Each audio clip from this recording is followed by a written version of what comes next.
Celui qui tue de loin ignore tout de ce que signifie tuer. D'Arturo Pérez Reverte. Ça, c'est une phrase qui me renvoie à quelque chose de terrible qui est le combat. Le combat au corps à corps, qui pose aujourd'hui une question très, très puissante et très profonde sur la guerre. Parce que la guerre, on la fait de plus en plus de loin. Et donc, on la fait de façon de plus en plus technique. On peut être tenté de la faire de façon de plus en plus technique. Et ce que j'ai expérimenté, moi, dans le combat au corps à corps, c'est qu'en fait, la proximité avec la personne que l'on doit tuer rend cet acte très difficile. Parce que vous voyez le visage de votre ennemi, et que le visage, c'est ce que dit Lévinas, vous dit que vous ne pouvez pas transgresser le tabou absolu de la mort de votre prochain. Et que pour pouvoir transgresser ce tabou, vous êtes obligé de laisser se déchaîner en vous une forme de bestialité qui est ignoble, au sens propre du terme. Et donc le paradoxe, c'est que ce qui humanise le combat, c'est de se confronter à ce tabou et c'est d'accepter de le transgresser, mais qu'on ne parvient à le faire qu'en laissant se déchaîner la part de bestialité qu'on a en soi. Voilà, c'est assez terrible en fait. Voilà, mais c'est une très belle phrase et très juste.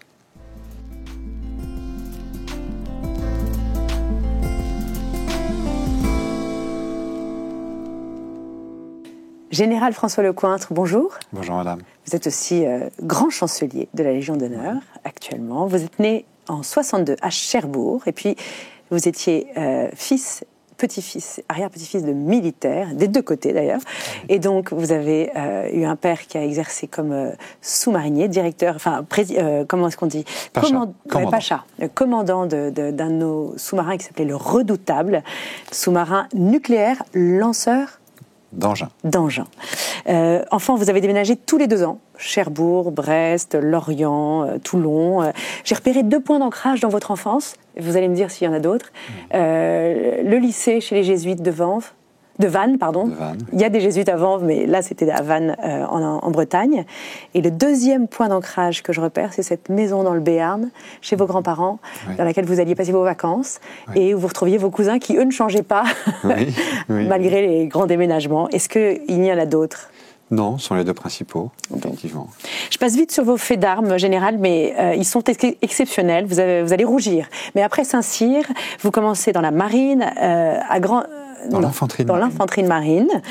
Un grand merci à grandes enjambées, vous vous battez, guerre de Bosnie, 92-95, Rwanda, Mali, 2013, chef d'état-major des armées auprès d'Emmanuel Macron. Et puis, c'est la retraite, vous êtes devenu visiteur de prison pendant 1 an et demi.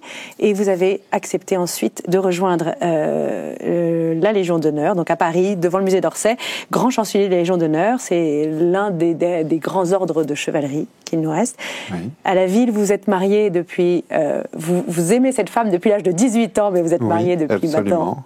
Je sais même plus, depuis 86. Oui. Voilà, donc ça va faire 39 ans, oui. Et vous avez 4 filles. Et j'ai 4 filles, Ariane, Victoire, Daphné et France.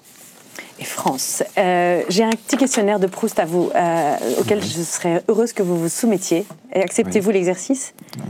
Général, vous n'avez pas le choix. Travail de mémoire. Vous êtes enfant, petit, vous marchez le soir dans cette grande maison familiale du Béarn et vous vous arrêtez devant ces sabres suspendus au mur. Quel est l'état d'esprit ? À quoi vous associez cette arme ? Je l'associe à ma famille, évidemment, parce que chacune des armes a une histoire. Et donc, il y a une arme qui est un ancêtre qui a été garde du corps du roi. Il y a une autre arme qui est un ancêtre qui a été gouverneur et maire de la Nouvelle-Orléans. Et donc, ces armes sont bien sûr des choses terribles et qui peuvent faire peur, mais c'est surtout relié à des histoires qu'on me raconte sur ce qu'ont fait les gens qui étaient dans cette famille avant moi, et qui nous sont présentés comme des modèles. Et donc ça me renvoie à la difficulté d'être à la hauteur de ces modèles-là. Et c'est un grand-père qui vous raconte cette histoire, une grand-mère? Non, c'est ma grand-mère, c'est mes tantes, ce sont mes oncles, enfin voilà. Et il y a une figure qui se détache, c'est Élie de Roffignac, Oui. qui semble avoir beaucoup marqué votre enfance. Il était jeune, il est tombé à la guerre d'Algérie, et c'est des frères de votre mère. Oui, c'était le seul garçon de cette famille, qui fait que le nom, en tout cas pour cette branche de la famille, ne pouvait plus être porté après. Et il est mort à 23 ans, très jeune, en sortant de Saint-Cyr, mort au champ d'honneur. Et donc on avait l'occasion fréquemment de contempler son portrait, une photo de lui, un homme avec un sourire juvénile. Et sous le portrait, sous cette photo très touchante, sa Légion d'honneur épinglée sur le cadre qui contenait cette photo, et ça nous troublait beaucoup. Et ça nous troublait d'autant plus que un autre ancêtre, qui était le grand-père d'Élie, qui s'appelait Élie lui aussi, avait son portrait à l'huile dans le même salon, avec un monsieur très moustachu à lorgnon, qui est mort très jeune pourtant, qui est mort en 14 ou en 15 comme capitaine dans les tranchées, et qui arborait, enfin, et accroché au cadre de ce portrait très impressionnant, également la Légion d'honneur et la Croix de guerre. Et donc le rapprochement entre les deux portant le même prénom et le même nom, les deux étant morts à la guerre, c'était quelque chose d'assez troublant pour moi. Oui. Une continuité qui... Une continuité et le contraste entre les deux figures. Oui, oui. L'homme très sévère ou très impressionnant, et le jeune, et le très jeune homme. Dans la force de l'âge, oui. Oui, oui. Qui avait, semble-t-il, écrit une lettre importante à un prêtre. Alors oui, qui a en tout cas... En tout cas, vous aviez oui. des documents qui vous permettaient d'étoffer un peu la figure de cet Élie de Roffignac, le frère de votre mère. Oui, c'était surtout ce qu'on disait notre mère et ses sœurs et notre grand-mère, mais voilà, le fait qu'il soit mort si jeune, qu'elles en avaient des souvenirs d'enfant et comme d'un enfant, et que c'était l'image qu'on en avait, et que par ailleurs il soit mort au champ d'honneur, c'était quelque chose de très, très étonnant. En tout cas, ça nous rendait accessible ce champ d'honneur. Voilà. On continue notre déambulation dans votre enfance. À quoi pensez-vous quand vous pensez à votre père dans son sous-marin, dont vous ne savez ni dans quelle mer il navigue, il croise, ni comment l'atteindre en fait, et pendant 2 mois et demi, il y a une espèce de silence autour de lui? Je n'y pense pas. Il a disparu. Il a disparu et j'y pense quand il est de retour. Voilà. Avec une difficulté particulière qui est que notre mère, qui est une femme bohème, charmante, artiste, qui vit dans un laisser-aller qui nous va très bien, oblige d'une certaine manière notre père, quand il rentre de ces 2 mois et demi de patrouille, à une forme de sévérité qui est assez ingrate pour lui.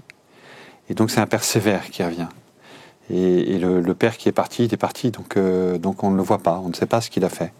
Alors après, plus tard, j'ai visité un sous-marin nucléaire, j'ai pu imaginer ce que c'était que cette vie, qui est une vie très exigeante, mais en même temps de très grande fraternité dans une communauté humaine très étroite, qui est obligée de cultiver la fraternité dans un huis clos incroyable pendant ces 2 mois et demi.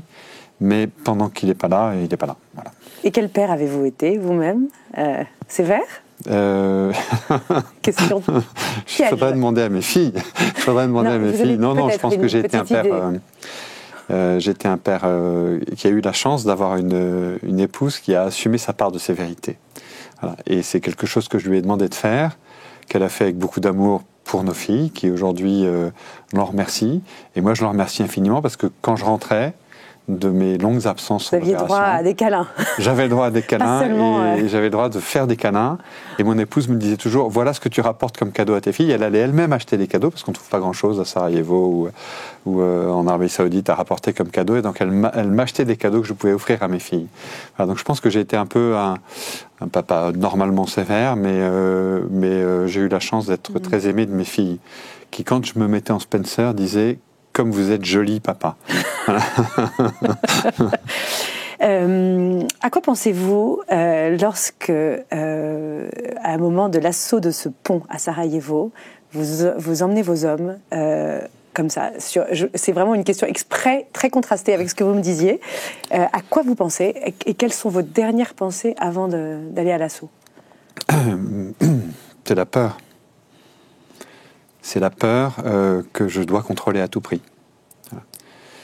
Et avant le dernier instant, je pense à ma famille, je pense aussi à Ellie. Je pense que je n'ai pas le droit de déroger.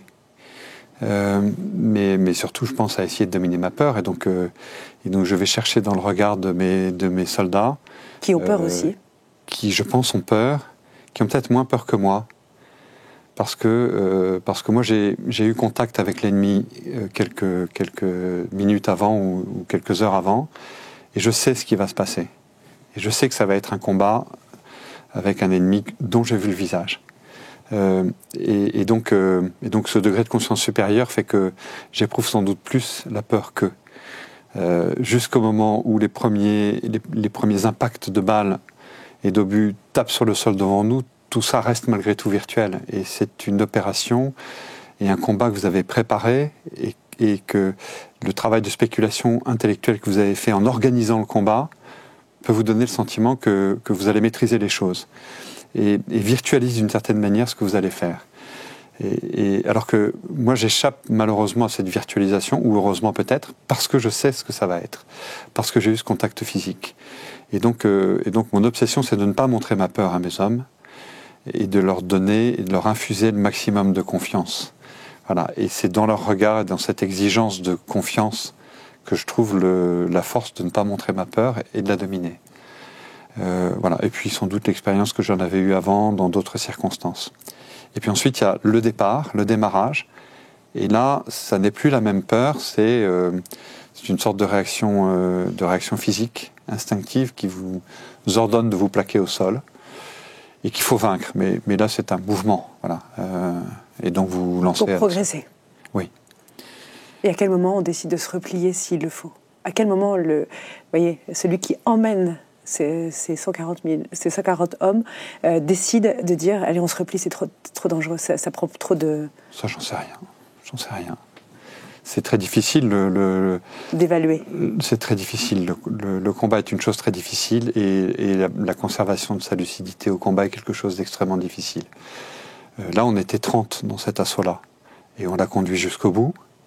Il y a aussi des actions dans lesquelles, une fois que vous êtes lancé, il est compliqué de revenir en arrière. Oui. Donc, voilà, ça dépend des ordres que vous donnent vos chefs, ça dépend de ce que font vos alliés et vos partenaires à droite et à gauche, ça dépend de ce que vous sentez comme capacité à continuer le combat.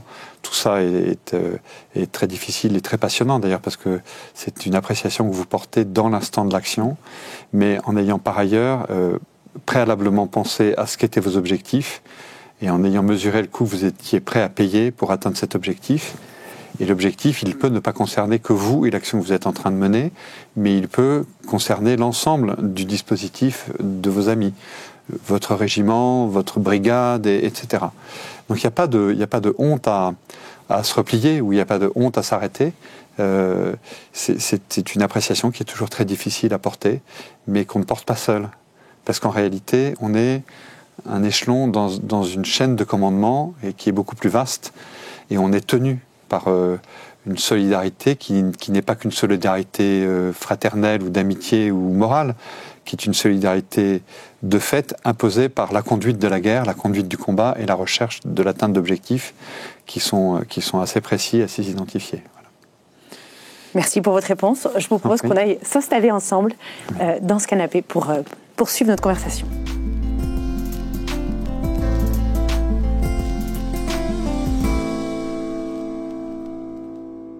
Général François Lecointre, vous signez un très très beau livre, Entre-guerres, qui paraît chez Gallimard dans la collection Blanche. Il n'est pas si fréquent qu'un général un militaire ait un tel don de plume également.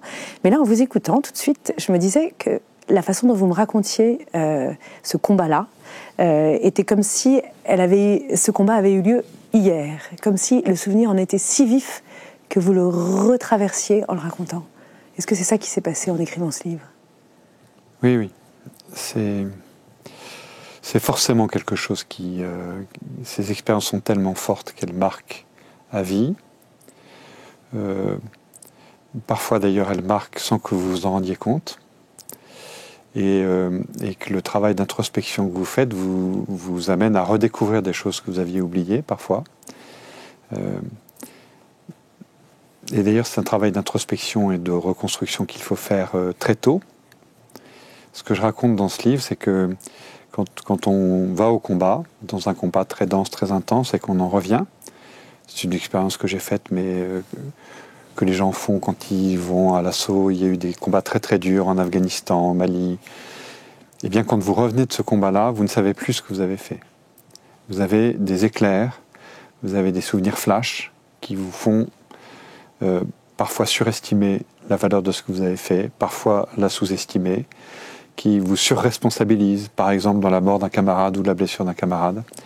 Et donc il est très important de pouvoir se réunir avec l'ensemble de ceux qui sont encore là. Nous l'avions fait, mais c'était difficile à faire parce qu'il y avait la moitié des gens qui étaient blessés, qui étaient partis, et puis il y avait eu 2 tués.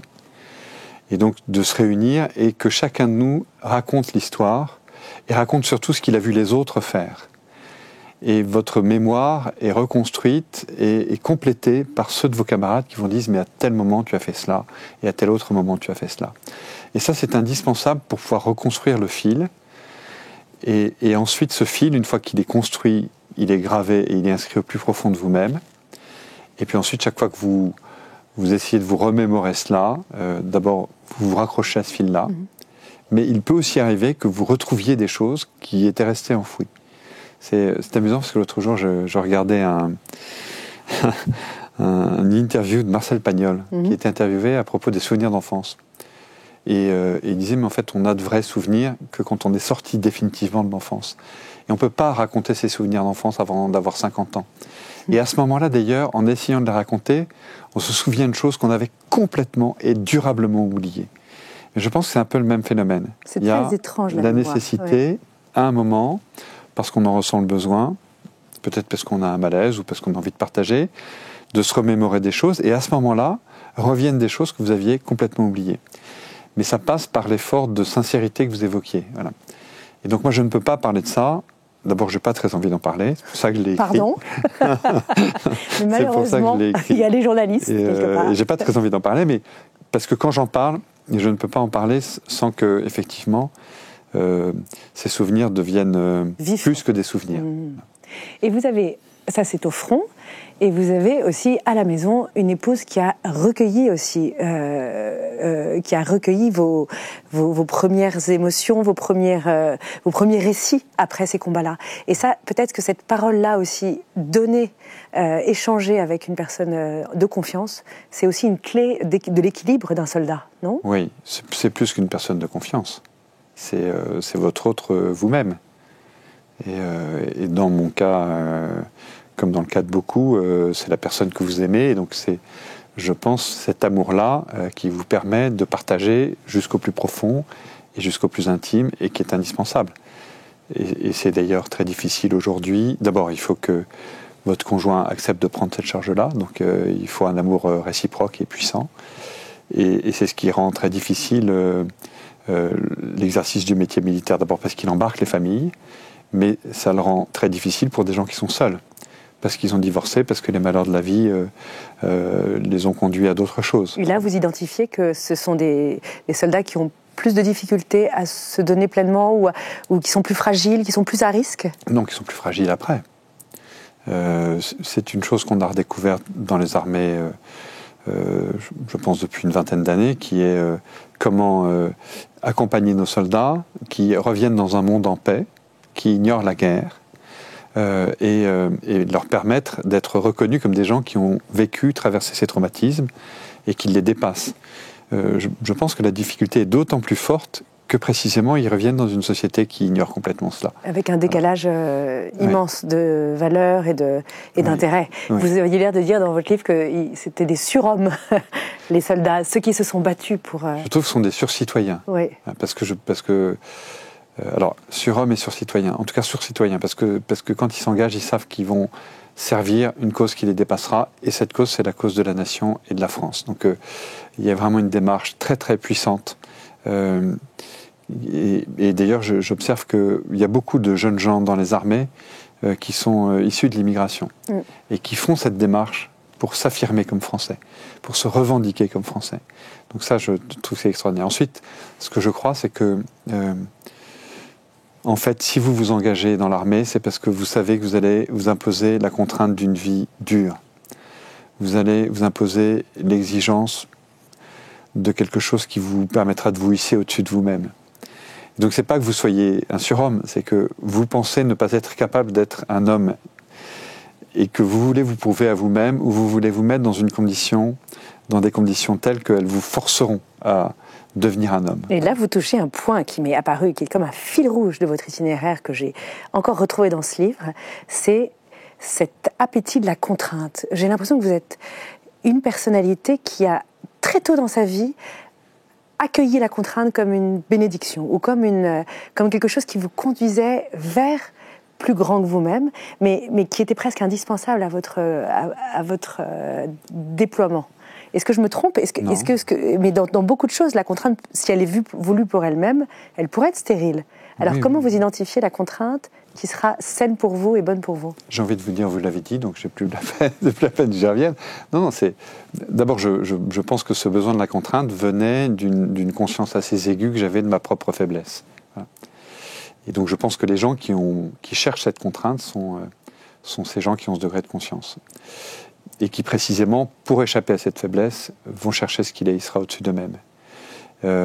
Mais c'est vrai que la forme contraint le fond, et la forme permet au fond de s'exprimer, de se dépasser, et de se sublimer d'une certaine façon, de se subsumer. Voilà, donc, mais ce qui est étonnant, c'est que malgré vos décorations, vos faits d'armes et objectivement le fait que vous ayez eu en tout cas les récompenses et les honneurs que vous méritiez, il reste chez vous cette partie quand même qui reste dans l'inconfort de soi, j'ai l'impression. Comment expliquez-vous cela ? Parce que tout ce qui m'est arrivé comme réussite, ou comme succès, ou comme reconnaissance, ne m'est arrivé que par la force du collectif. Et que ça, je continue d'en être très conscient. Et que je sais ce que je dois aux hommes que j'ai eu l'honneur de commander, aux chefs qui m'ont bien commandé eux-mêmes, et je sais ce que je dois aux autres. Et donc, il n'y a pas d'orgueil. Voilà. Il y a une fierté, et je pense qu'il faut être fier de ce qu'on a fait, et précisément d'autant plus fier qu'on l'a fait ensemble. Il n'y a aucun orgueil, et donc je pense que ça évite cette conscience aiguë qu'on a aussi, d'avoir réussi à le faire et d'avoir réussi à se dépasser parce qu'on était ensemble. Ça permet de conserver une lucidité nécessaire. Voilà. C'est comme si vos forces ne venaient pas tellement que de vous. C'est-à-dire que, pas seulement des autres, mais aussi de quelque chose qui vous habite. J'ai l'impression qui m'habite, qui me dépasse et qui me transcende, je pense, oui. Est-ce que vous devez ça à cette éducation jésuite qui finalement enracine quand même Dieu dans votre vie au plan très très de conscience personnelle?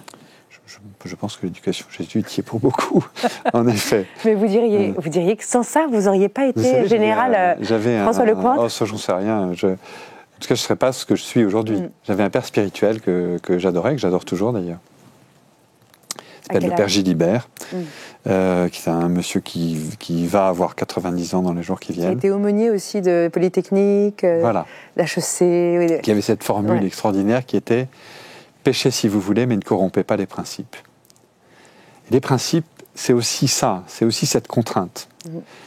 Et c'est bizarre de la part d'un jésuite de dire ça, parce que c'est presque le contraire de la casuistique. Mais ce péché, si vous voulez, mais ne corrompez pas les principes. Et c'est les principes qui vous ramèneront à la voie droite, et identifiez-les. Je pense que c'est absolument essentiel, parce que ça vous pose en permanence la question de savoir si ce que vous faites est bien, si vous faites du bien.